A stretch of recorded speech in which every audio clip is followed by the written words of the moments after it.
aku ya terlalu wae iki. Seniman ulung kok ya. Selamat malam Wong Dalu. Sugeng dalu Mas Galek, Mas Tani dawuh katimbalan. Juga Mas Gluduk dalu menika wae dhewe sowan wonten menika pok-pokan. Nggih, nggih. Pok-pokan utawa gudang apa ya garasi lah lek ngarani nek diarani garasi. Timbangan ya meneh.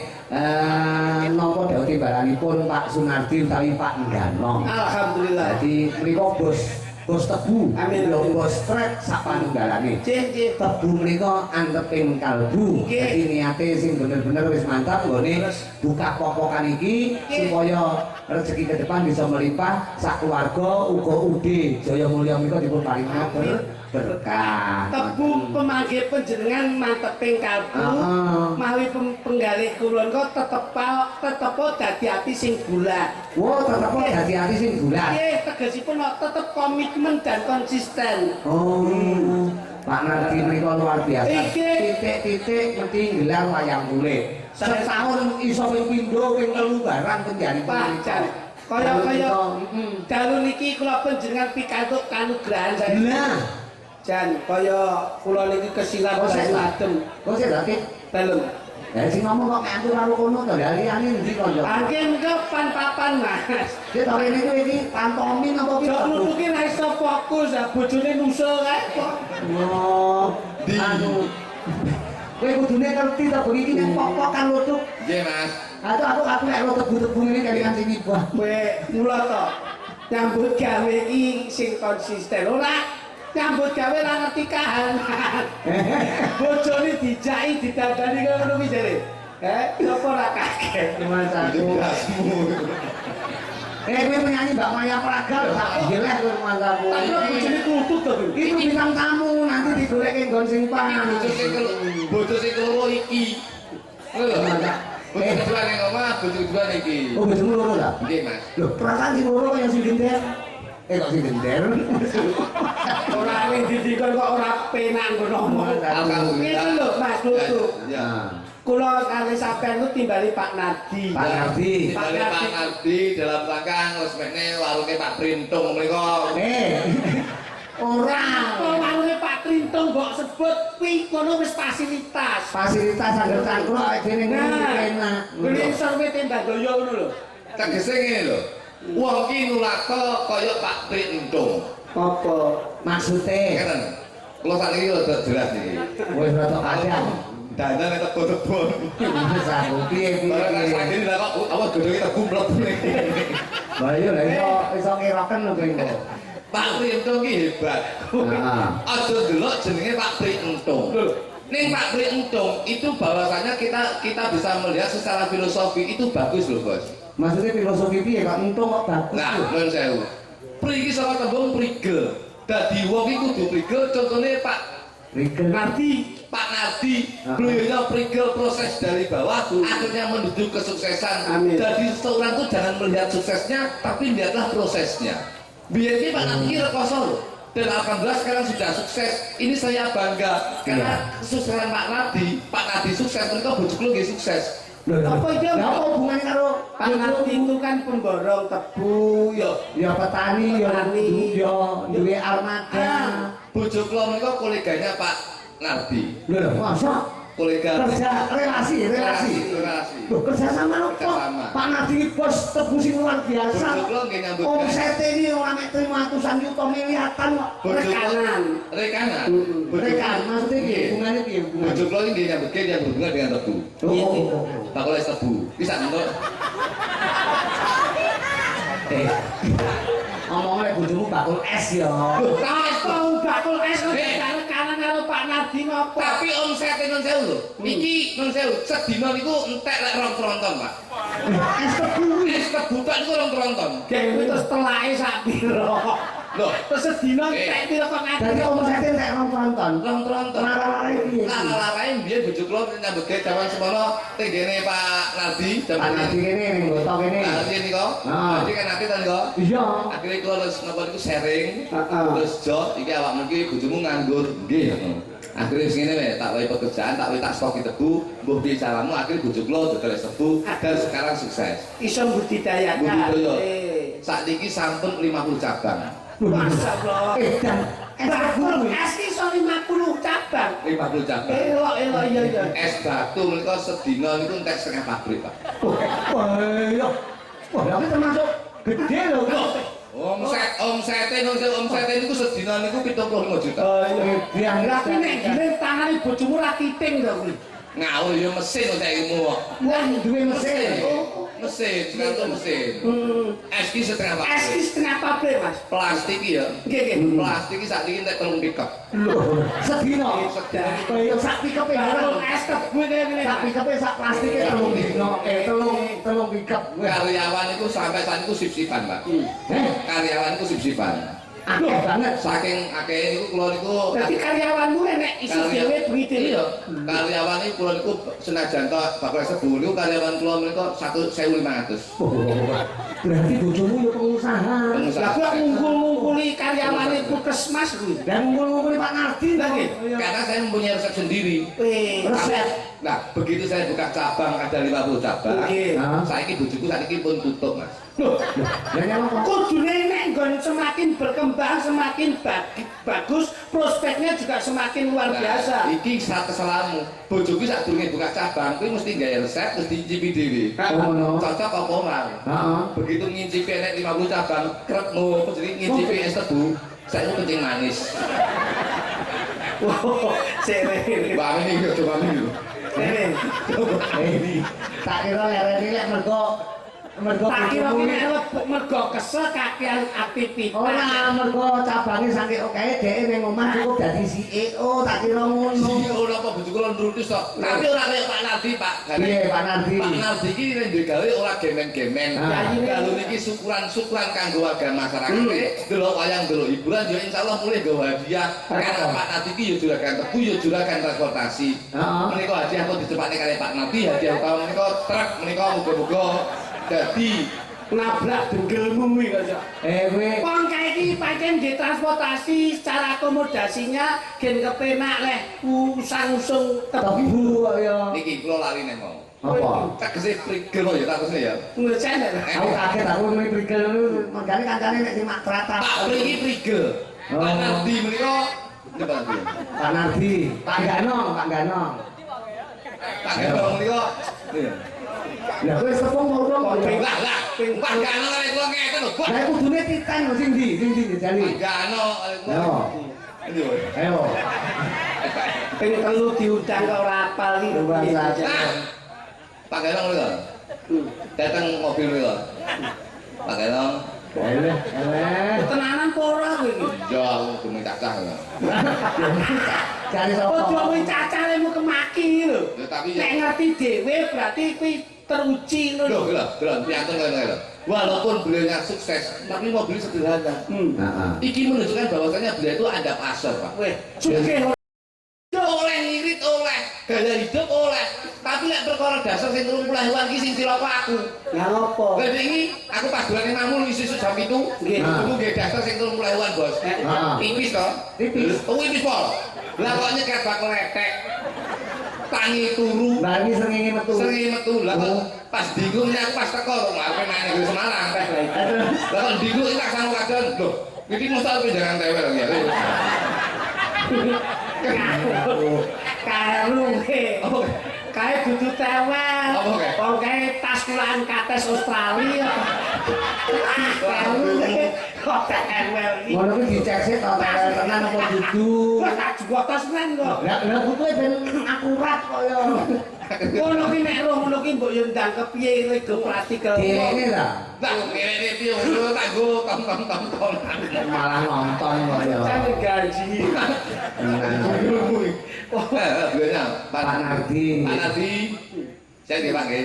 Min. Izin, Pak. wah Pak Nardi ini luar biasa wayangan bolak-balik wis tenan dari dulu penanggap wayang yang paling kerep pemasakku ning daerah Kediri iki Iki Pak Nardi kok. Omong iki. Kuwi didole tebuke turangan iki banget. tebu oh didole tebu piye to lho tebune sak pirang-pirang Terangke mulane ben Turah blawang. muga-muga dongake turah pancen ora mung bengi kita. Iya. Ning esuk wulan ngarep ya wayang meneh. Ya penjane plasiane pokoknya buka popokan, tutup popokan, mesti gelar wayang. Mula tembunge pok-pokan. Nah iki genahno tuh. Genahno tuh. Nek tembunge Pok-pokan ki apa? pok-pokan, kuwi lak mesti ana nama membawa makna to ini. Heeh. Pok-pokan. Apa ini? Caca sing ora ngerti sing dadi jarene pok. Dari pok kecepok wong laku ning banyu. Bisa ora we? Bisa ora? Aku ki ngenggolone ra iso. Pok-pokan ngerti ora? Mboten. Ngerti ora? Mboten. Ora ngerti kok ning ngarep. Lah kudune pripun? Buri. Ya, itu. Nah ngono dikenani sing ora ngerti ning mburi, ngono lho. Pancen sedaya Ngerti ning arep apa ora ngerti, nari ning mburi. Bari-bari. Yen ngerti ngomong ngerti yen ora. Heeh, nek ngerti ning arep ora ngerti ning mburi. Oh, dasar dadi wong sing keminter. Aja cangga cumongen. Lah iya no nyapa to kok. Yen kowe iso ya kondo iso, yen kowe Ora ya ora. Wis kok rumangsa bisa ning bisa rumangsa. Iya. Kowe iki ngartekke pok. Pok-pokan. Apa? Bisa ora? Mboten. Ora ora ngarep. Lho lha piye? Buri. Ning mburi ngerti kowe iki ra iso kok ning arep jan rumah kuwi cuma ngol-congol saku iki. Lah garangan pring melu nguri to. Tapi nyapa Tapi ngapa kok munyer ini iki? Aku yo ora iso. Lah tampun. Oh, Nah, tak kira nek kowe iso genake kowe ning arep Pak Nadi wonten mriko lho. Pok-pokan. Pok. Pok iso ketembung pokok. Pokok. Oh pokok. Pokok utama itu yang di pokok kok kopok gitu.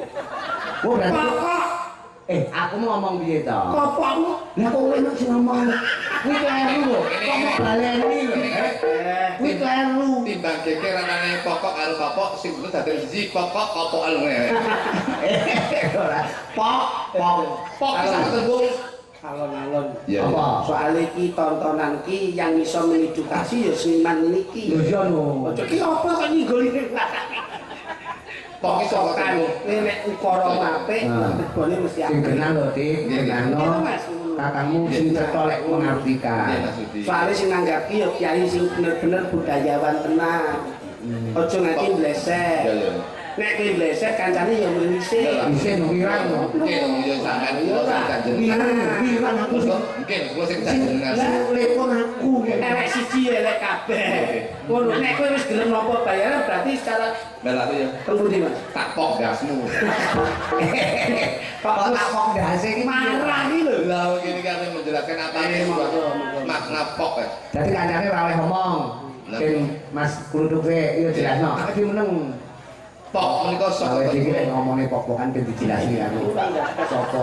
Aku Aku iki nek ngetutne ngono. dadi adilan ning manut terus. Gawe paham. Aku ki apa manut. Mbok ki nek jenenge Nomi kudu Yo ngalah. ngalah aja sakit nganti. Awake dhewe nek kene kerja sama.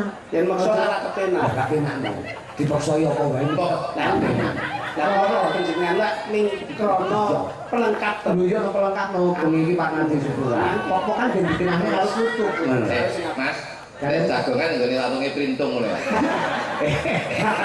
Kok ana suneh to. Lah kira apa jurate lah kok malah tutup jagongan lho. Lah dekmu ngejak omongan. Ngono ki nyuwun izin sik pangapunten ingkang kathah Mas Gareng. Kula badhe medharaken menapa kok pok-pokan ngono lho. Yen pangapunten Mas. Unggah ugamu karo Kyai Sepuh kok ngurung ngene. Kok kene rono jengkeng. Sik, Tip. Iki banyolan iki aku rung sinau lho. Iki ilmu iki. Nah, Iki piye jane lho tak. busanamu ki Surakarta hadiningrat gawe tatanan attitude etika budaya. Laku dodok lah. Karo Kyai Sepuh kok ya kok unyuk-unyuk ngene. Lho kuwi jenenge ora di aturan. Mosok unyuk-unyuk pak, unyuk-unyuk pak ngono iki ora Lah sikilmu tak suwaduk nang. Jare aku dodok gitu. Dodok ki nggawe aturan ora ngono kuwi. Iya, aku gumel melu awak Contoh ki lah. Iki klep. Nah, iki ngene. Ben posisi uang. Klep. Nah, temat lho. Lho. Klep iki. Rakune lak mirasa to. Kaya nek sing kecelik, ngono iki mirasa. Ngono. Itu mau buka kene to. Mungkin lagi kakak atau sidin. Wah. Wah, aku jajal kuwi anu tatanen ti. Sikilmu lho.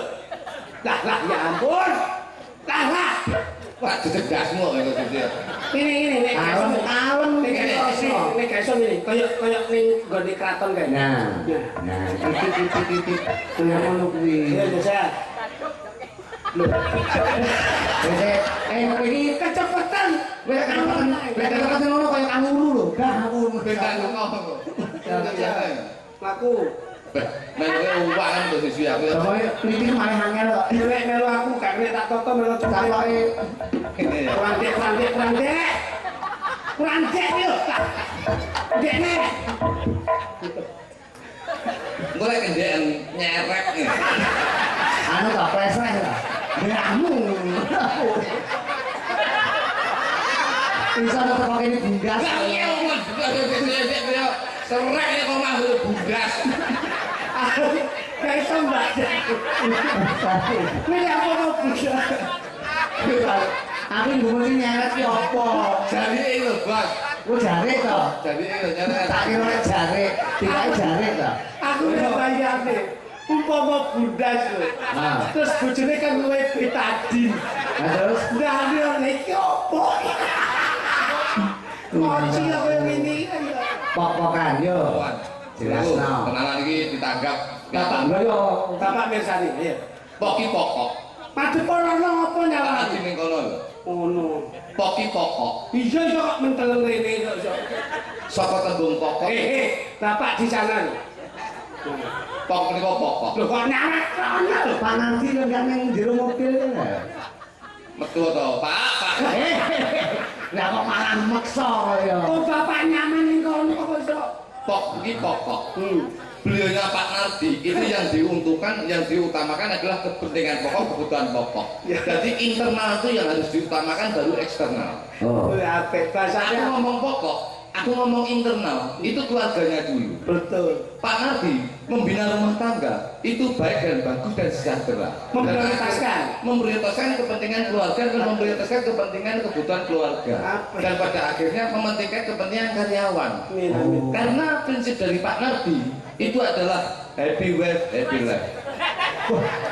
Apa kowe? Lho kuwi sing kesehatan. Happy wife, Happy wife, happy life. happy life. Artinya Bahagiakan istrimu, maka hidupmu akan bahagia. Alhamdulillah. Pak Nardi membahagiakan istrinya, Iya, iya. dan akhirnya beliau bisa membahagiakan dan dibahagiakan oleh Tuhan yang Maha Esa. Amin amin. gitu. Loh, iya. Masuk. Tadi pok ini Pokok, pokok. Oke. Yang kedua pokoknya, pokan. pokoknya kapok. Pokok yang kedua kapok. Kapok. Pak Maksudnya? Nardi orang kapok.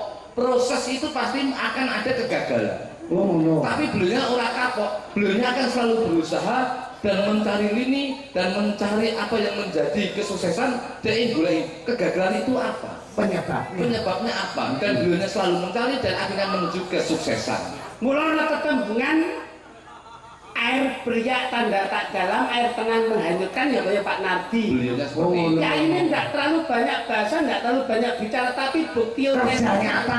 Kerjanya kan yang harus diutamakan. Berakit-rakit, Ke hulu, berenang-renang. ke tepian. Mula kayak Bapak Nardi, bersakit-sakit dahulu, bersenang-senang kemudian. Kemudian. Jadi proses itu penting. Pok. Wih, pok. Saiki karekan. Anggi insya Allah beliaunya Pak Nardi dan keluarga dan karyawan Soko Ude Jayamulya. insya Allah Anggi bakal antuk kanugrahan saking Gusti Kang Arya Jagat Gusti Allah Subhanahu wa taala. Amin. Tepuk tangan buat dulu. Tepuk tangan ini begini menjelaskan luar biasa. Apik banget iki. Ini ramu karyawan itu, tapi penonton sak menimbane. Insya Allah menika sedaya pinangan berkah barokah saking Gusti Allah Subhanahu wa taala. Amin. Didoke juga ini cedaki rezeki. Amin. Yo, Mas Wini Mas. Kakangku ngeten iki. Pokoke pintere jam-jaman, kok sak jam kowe goblok neh. Ora ada pinter iki pinter prewangan kok. Yo pintere ning jam-jaman. Kowe nek ya, kowe iki ngilurmu ya jam-jaman. Bocah ganteng-ganteng kok banyu. Adikku lho. Ini kawan bayi. Oh, kawan bayi. Asmanipun Bapak Nardi.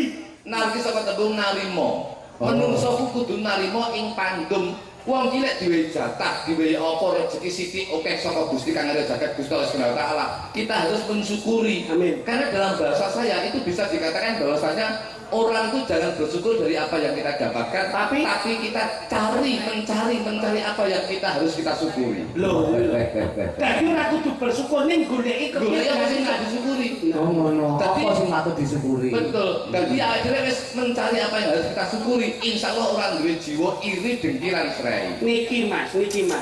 Niki. Kakangmu Wah, kowe Oh, iya. kan balik jam-jaman iki. Oh ngono. Goblok ya. Bapak Nardi. Dino tansah nyuwun marang Gusti Kang Arya Jagat Gusti Allah Subhanahu wa taala. Oh. Wong oleh budidaya ning awake dhewe aja lali manembah marang Gusti Allah Subhanahu wa taala. Hidup bermasyarakat. Hidup bermasyarakat, insya Allah kita akan hidup bermasyarakat, akan bermanfaat. Apa meneh awake dhewe gandul ana ing oleh syafaate saka Kanjeng Nabi Muhammad sallallahu alaihi wasallam. Amin. Allahumma sholli alaihi. Lho, iki. Betul lho, Bos. Kuwi Dadi narki-narima iki Dino-dino kata dedung. Lah Pak Nardi iki parapane panggilan akrabe Pak Ganong. Ganong.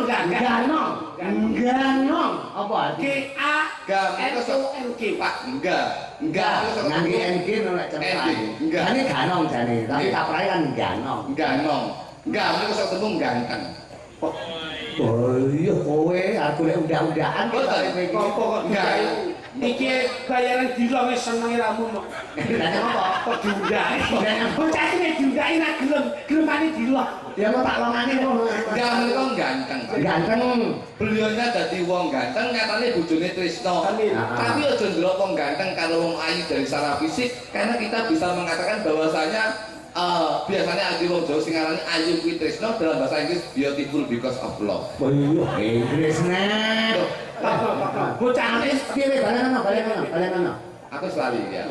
Iku-iku ngono, apa iku-iku ngono. wong iki aja nyawang rupa. Aja nyawang rupa tegese wong lanang kita enggak kan mergawe Trisno, nyawang wong ayu mergawe Trisno karena dalam pepatah atau kata-kata bahasa Inggris sudah dikatakan bahwasanya beautiful because of love. Oh, iya Beautiful because of love. Lho, iku-iku lho, wis bener. Ayu kuwi Trisno. Ganteng kuwi Trisno. Oh, dari segi Tuh, nggih. perasaan. Jadi kalau kula nyawang wong ayu-ayu ngeten iki, Hah? kula nyawang di bojo karena saya cinta terhadap istri saya, akhirnya aku nyawang wong ayu-ayu ngeten iki nun sewu. ya tetap ora gelem ya. Pengen aku tadi. Biae. Kudune sing ayu mek bojomu. Imanmu iki ya tetep Kok pengen iki lho. Bojoku wae. Sajake pengen tuku. Wah. piye to aku. Kok bojone iki ayu dhewe kok sampe ra ngerti. Lek kalian iki nggih. Kalah bojo kula. Sapa asmane garwamu ke? Bojo kula jenenge Asli. Asli, nggih? Ya. Gemini. Lah mosok. Bojone iki jenenge asli niku. Asli garwane iki kan apa? Mergo pancen kalau aku kulino golek es tebu. Anu Anjalani ya, itu apa? Anjal, sop Anjal dulu. Anjalwati Anjar mening, bener anjar mening. Anjar mening. Satu. Nek bojone iki jenenge Sriani. Sri Ani. Oh Mbak Sri. Mbak Sri. Sri kapan kowe ani lah. Sip.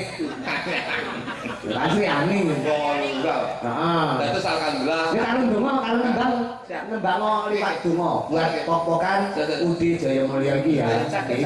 Nanti seretan piye nekmu anu iki pancen kejaba komedian kritik iki ya juara mocopat.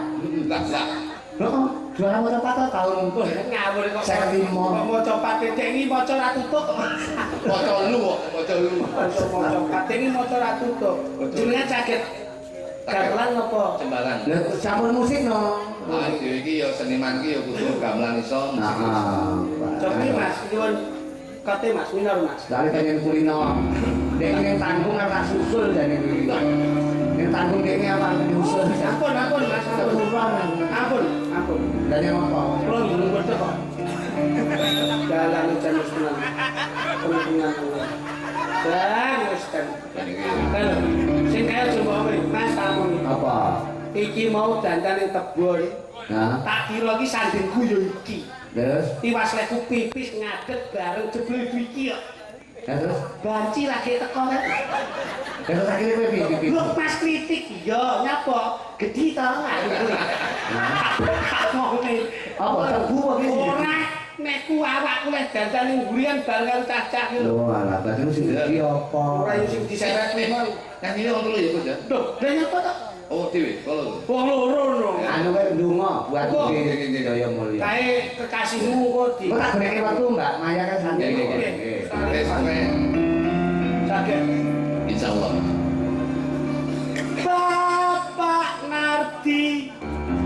Bapak Nardi, tampan sekali. Nah, ini loh maksudnya. Insya Allah. Kowe nek nembangno irungmu ora mekrok ora iso to. Angger nembang kok mesti ngene iki napa to?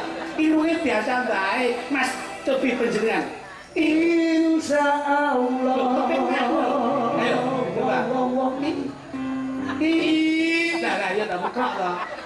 Irunge aja mekrok, biasa bae ora. Lek ngelone irungku nggak apik, padha karo kowe ora seneng karo putrane Gusti Allah. Loh, lah nyapa ora seneng. Ora nrimo ya pandung. Pancen irunge kaya ngene. Lah nek bersyukur to irung blon bolongane yo madhep ngesor kabeh. Lek Pancen jangan. dhuwur kaya sepur tumbuk. Ya kaya sepur apa apa lek rencang kaya kecembong ya. Wong iku kudu apal tembang ngono. Pala. Bisa ora? Kira apa? Bisa to? Saya Pak. Oke. Betul iku. Ya ya. Coba dong. Bisa ora? Coba. Kenapa? Sampai iso tembang. Ayo toh, ayo. Parah ngono. Lah mau cari cakon, Cok. Engko kanca tak goleki. Apa ngejak kanca? Bengi iki sing nimbali Bapak Nardi. Bapak ngerti, memang beliau baik sekali. Sudah terkenal petani di sana sini. Insya Allah Bapak ngerti banyak rezeki. Asoy. Sing tak enteni yo ngene iki. Enek asal iki barang. Cara ngaji lu tajwidmu iso apik tenan ngono. Ngono. Usahane udene Jaya Mulya. Ya. Kowe ora dadak ngenteni apa to ndang cacek ngono lho. Jangan mikir kok. Dadak mikir wong bendina wis ngono. Ude. Cacek ngono. Iya, iya. Iki mari ilmumu lho entek karo wiji mambungi iku lho. Aku yo ngene nokel. Lah iki ora dingengeki. Ono sepelan kok. Ude Jaya Mulya karyawane paket prasaja. Ora lali mujudke syukur nanggap budaya. Insya Allah sakabeh panjang yuswa. Asoy. Yo gini iki lho. Layak layak njaluk sinden kowe butuh mak asoe iki lho. Dulur iki yo dulur ngene iki lho. Sing apik ngene iki sing apik. Iki seru barang-barang oleh. Terus. Matur nuwun. Urung. Iki kakek asoy. Asoy iku ae. Lah apa salah begitu kayak video kene kudu aso ya.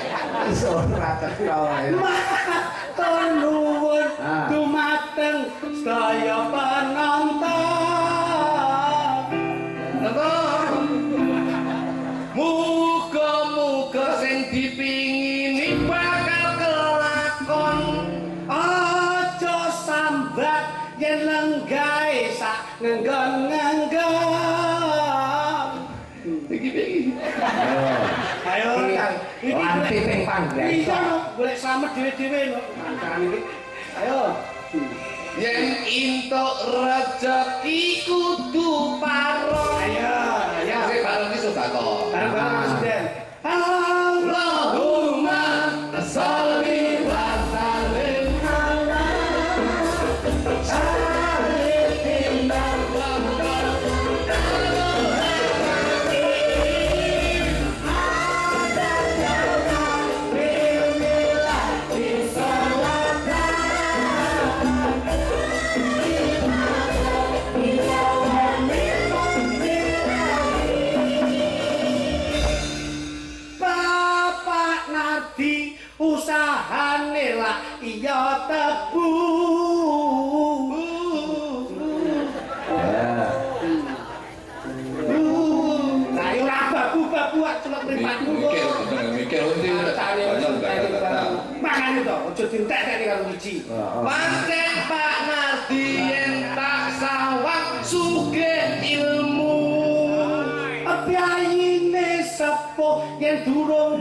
ngerti ayo beguru. Iso sukses mergo panardi bekti karo ibu. Bisa loh. Ini Ora mung ibu, ora mung keluarga, ya ana bapak. Ayo tak teruske ayo. Wah, ayo Jan. Ayo. Tangan teni kancane sak. Ora mung ibu, ora mung keluarga, ya ana bapak. Saben-saben dahar bapak Nardi mesti gawe opah. Iya. prasaja lah wis prasaja. Ora lali, tetep bersyukur, rasake enak. Senajan penak bapak Nardi ora kapandang. Allahumma sholli wa sallim.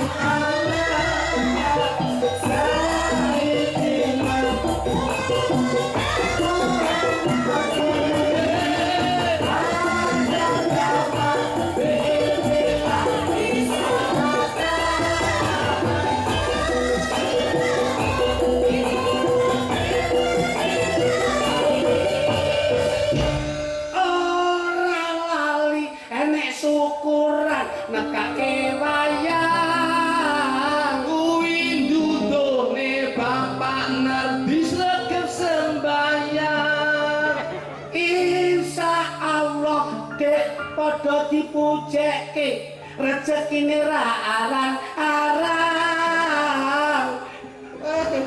Wah, ora ambil Tak pikir, tak pikir. Ayo rang. padha. Tak pikir. Salahmu to. Oh, sih kan. Rusak sik ku dhisik. Kok iki golek aman dhewe. Ayo, Dek. Dah, alah. Saben syukuran ora lali gelar wayang. Kuwi ndudune bapak Nardi sregep sembayang. Yen tilok sedekah ra arang-arang. Mula saka kuwi saben adol ora larang. Yen dipirsani dalane lenggah nampine Mas Gareng. Gareng. Mas Rudi Gareng senengane dahar tengkleng. Seneng aku kuwi. Piyayine bagus, rambuté dawa, tur rada mentereng. Ayake. Dijalui tulung karo kanca mesti enteng. Ora lali ana dalang, ana dagelan. Lan Sing cacet-cacet. Muga-muga rezekine sak parang-parang. Rino lan wengi ora lali nembah ning pangeran. Lan ora lali menanamkan jiwa kekeluargaan. Arah gawa sinden bengi iki cacahe 12. Kelas ndi? Lah kaya loro mbek itu papat lho. anu jatah to. Ngawur. Polu. Bengi iki ra lali Masudi Gareng asta sinden 8. Sinden 8 yen tak sawah pancen ayu-ayu. Asale ngepinggir dhewe najan ayu awake lemu. Kowe tak omongi kuwi ngono ya kendaan. Wis marah. Musa tak kowe kanca ya. Ana Bosok ending tengkane dindakane. lho senengane dhek. Senengane dhek. Lho iya awake dhewe urip kudu geguyonan ben ora tegang. Nek ora tegang mesti panjang umur. Kayak ana Silva Nur Maulita, ana Mega. Nah. None.